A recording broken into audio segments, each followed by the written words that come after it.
हमने पाया कि चोला ग्रुप के 10,000 करोड़ से ऊपर रिलेटेड पार्टी ट्रांजैक्शंस हैं और रिलेटेड पार्टी ट्रांजैक्शंस में 10,000 करोड़ के ऊपर जो संख्या है, जो कि बहुत ही नियम और कानून की उल्लंघना की हुई है।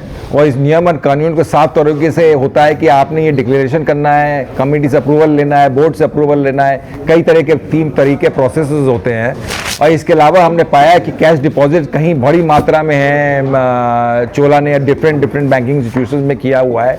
इसका कभी एक्सप्लेनेशन पहले नहीं आया था, पहली बार पता लगा लोगों को। अब वो कह रहे हैं कि कैश डिपॉजिट उनके ट्रक ऑपरेटर्स ने जमा किए हैं। भैया उनके नाम पते इनकम टैक्स में उन्होंने ये डिक्लेरेशन दिया है कि नहीं कि किस बंदे ने कितने पैसे, 20,000 से ऊपर अगर कोई कैश जमा करता है लोन के रिपेमेंट में तो वो गुनाह है और उसका पूरा डिक्लेरेशन देना पड़ता है। तो ये मामला था हमारे रिलेटेड पार्टी डाइवर्जन में। इंश्योरेंस में उन्होंने करीब 3,000 करोड़ से ज़्यादा कमाया इंश्योरेंस प्रीमियम के तहत, और वो इंश्योरेंस प्रीमियम फिर उन्होंने डाइवर्ट कर दिया मुरुगप्पा ग्रुप की 9-10 कंपनियों में। वो 9-10 कंपनियों, फिर आपका जो जेवी पार्टनर है जापानीज, उसको कुछ फायदा नहीं हुआ उससे।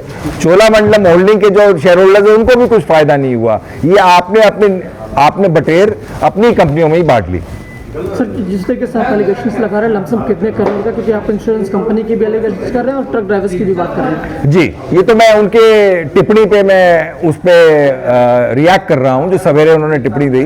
तो ये कैश की डिपॉजिट तो मैंने पहले ही बोला 25,000 करोड़ से ज़्यादा है। उनकी तरफ से एक्सप्लेनेशन आया कि क्योंकि हमारा ट्रांसपोर्ट ऑपरेटर्स देते हैं, उनको हम लोग लोन देते हैं तो वो वापस करते हैं, तो इस तरह से हमारे पास सिस्टम में कैश आता है। आज की डिजिटल इंडिया में जहाँ 5 रुपये में चाय भी UPI से आती है, ये कौन लोग हैं जो लोन कैश में दे रहे हैं, ये इन तहकीकात की वजह बनती है। एक और बात आपने कही, कोविड की एरा में जो मतलब कैश पेमेंट से लोग डील कर रहे थे। जी, कोविड के एरा में इतना सारा कैश हो रहा है। कोविड में तो कैश बहुत कम हो गया था और 19 से आप देखें इनका कैश की मात्रा बढ़ती जा रही है।